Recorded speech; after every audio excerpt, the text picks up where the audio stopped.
Kaloflahi atu go sarai mangawa, moi hani hatu tola tau walatala tutupu, ke lata I mui puli he pōnei. Whakamua ne whakahoko I taha whakatutalanga he komisi haka tohi whakawe, mai palimia lilifu Dalton Tangelangi hea hongo fua he whahi tapu komole, ke whakatutala ki he tau hiki ki anga he article ua he tohi whakawe. Koe matapatu he tau whakatutalanga nei, hangau ia ke whakalaulahi he tau ni mela iki pule he ka peneta. Hane I whala tau walatala ia. Mai he tau whakailoanga he whakatuwhono ne ko maua mai he whahi tapu ko male, ko whakakise tau manatu he palimia ko Tangelangi. Pehe mai ia, ko alata ke whakalaula he tau ni mea iki pule he kapeneta, ha koe whalua tau le kua ke he tau whiwhilianga, ha koe toko whāni alo tolu. Tā he tau kakano ke langmatai, mai whakamawhisi he tau whiwhilianga he tau ngaho tupu whakaofo, ko me ke whoki ke putoia e tau lotomatala he tokolonga, ke asiha ke tau puhalanga hua mo e tau matanga hua he tau tangata he motu.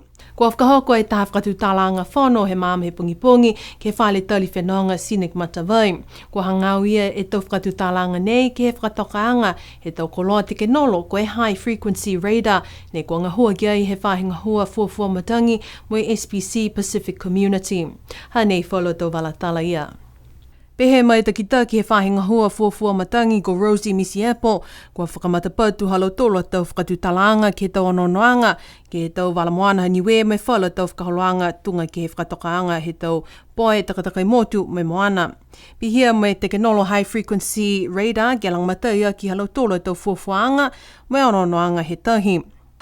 Ko e whakamuala ia nei ha mautoro he whakatutala ke he koloa nei, ke koloa ke tukoe ki lunga he tau kaukautahi, ke ono hifo mo e tawhi atu ke he moana pukelahi, ke kisia mo e iloa e tau toro ko he ngoa e mena me tupu po ke he ngoa hanga wanga he tau peo he tahi, po ke koe whiha e mauvela I lunga he whungatahi, mo e koe he ngoa whoki e tau kiwa, le hahai ai ke mai ke tau tōru ke kisia mo mai long e tau tōru tau mena ia mai ke ilo e tau tōru si koe koloa uho nei koe HF radar frequency na kaila whakatua I ke ha tau tōru motu ke mga nei kai anono atu ke he tau nei po ke tau I mua ke whakatua e koloa nei ka koe aho nei lahi mahuinga ke whakatutala mo e whakatuwhono ki he whuki nei ke he tau hukui mai he tau whahinga hua,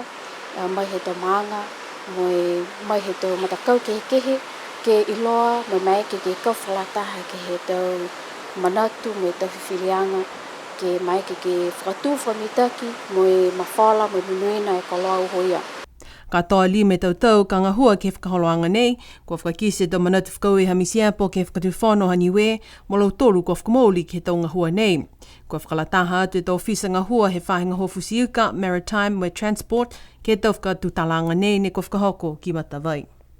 Kua liutua I e tau ngahua whakawho he malea whakalele he matakau downer ke mātuta ki whoki he mga ho nei. Pehe mai takita ke tau whakaholoanga ha downers ko Craig Smart ke mai long e tau ngahua lalahi halo tolu kua manaki ki ai he tau mahina mai mua. Ke he mahina nei ha Februari mo masi tau ngahua lo tolu ke he tau Earthworks he whahi uta he malea whakalele. Tau ngahua e tau tulaki lalahi halo tolu ke uta e tau makasia ki ai. Ke he tau mahina ha masi mo apelila tau ngahua lo tolu ke he talanga hisimeni mai tau moli fau ke he tau whahi he malea whakalele. Ke he mahina ha apelila kua nono ata lo tolu ke whakausiosi e tau asphalt work mo e uta kehe he asphalt plant. Ke he mahina ha me mo uni, tau whakausiosi fo ke tau ngahua, ke he tau muli fo he tau whahe ma le wakalele. Ke he tau whakailoanga mai he matakau downer mai longa foki, kua whai punga hua lo tolu he mga honei, kua kumikumi ata lo tolu ke tau tangata whakaholo tulaki, mo e tangata ngahua simeni. Ke tapa ke tau tala tu whakaholo me tau tala talahaua he motu hangau ia ke tau kofe leo whakatangitangi ha Niue. Pihia he talahau mai e tau ili alpha mai Java ke he hana kakano ne kua whenonga mai ki Niue he whahi tapu ko mole. Ko ia koe taha he tau tangata mahuinga ke whahinga hua ata ki whanga, poki ata mai wangahau. Ko whenonga mai a ia mai toko tolu he hana matakau koe tau tangata pukiata, mai tau si ata ki whanga ke latai mai taha whakaholoanga ne whakahingoa koe Indigenous Sounds of the Moana Project. Koe whakaholoanga nei, koe wala whakamua mai he walu, kia lata mai ata ki whanga documentary, ne koe whakatupe he whahinga hua whakamotu, mai Heritage ha New Zealand. Koa ngā hua whakalataha ia, mai whahinga hua taonga Niue, he whahi tapu ko mole, ke tau se tau kumikumianga, mai ta pā ke tau ata ke tau kofi nei, mua atu ke kilikili ho, koa na kaitua i whaitangata ko meke ke pele e kofi mahuinga nei. Koa whakatutala PCA News, mai takitaki he whahinga hua tau taonga Niue, ko Moirai ne tama. Koe tau koloa whakatangitangi whakamotu, ka e mua atu e ono haana ke he kilikili ho. I loa tu tolu whoki ko e koloa nei, he ai tokolonga e tau tangata nei loa ke whakatangitangi, po ke tokolonga e lau tolu ni kua whai loanga laulahi atu ki ai mai he kamataanga ke hoko mai ki ai nei. Si nākai wha tūtala mau whoki e tau mga whaa po e tau mamatua ke koloa koe kilikili ho. Amanaki aia ke tause e ki whanga nei mo e tamai e langaki maha Niue mo e tuwhatuwha whoki e whalua motu he Pasifika. Ka haia hana mamanakianga ke mau e ki whanga mo e liwake mai hata tolu alangaki hakua tause he whahinga hua nei whoki e whakamolianga ke moia ke whakamau e ia tau koloa osi ko tamina osi kua whamapopo ia mo e hana tau whakatutalanga mo e tau tangata liwake mai whoki ia ke he potanga koloa he taonga Niue. Mātutaki whoki ni ke he whahinga hua tau taonga Niue, kua huhua atua BCA News ke takitaki Moirai ne tama ke he whalua tau whakaholoanga kua mana ki he whahinga hua ki ai he tau nei, hanei hana tau talahauanga. Longalahi e tau matanga hua ka koe tau tupe ni mo e tau tangatanga hua ke whakaholo e tau matanga hua ia tunga nei, koe taha e matapatunga hua mo tolu ne kua mamanaki atu ki ai ha koe 50 tau puri whakamotu. Koe whakatātā he tau whakasino, hangao ke he whakatawhono puli whakamotu po ke mga hala. Tari mai tau tahe hawhi hiwi siau whitung mawha ke hoko mai ke he tau nei amanake matolu ke whakakise e tau whakatātā ia e aho tolu ia September koe aho ne viri ai e tau tangata he mutu nei ke he whakatawhono pule whakamotu. Kua manaki whoki ke mtakau ke aua tu ke tau taonanga Pasifika ka whakahoko i Hawaii he mahina he uni pia whala tau whakatoka-tokaanga he whahinga hua taonga Niue mai tau nei. Manaki he whahitapu nei ke whakatutala mo lotolosi ko whakamau tohi ngoa ke oatu ke he whenanga mo e kisia whoke no mela morioli ka hohoko atu ki ai.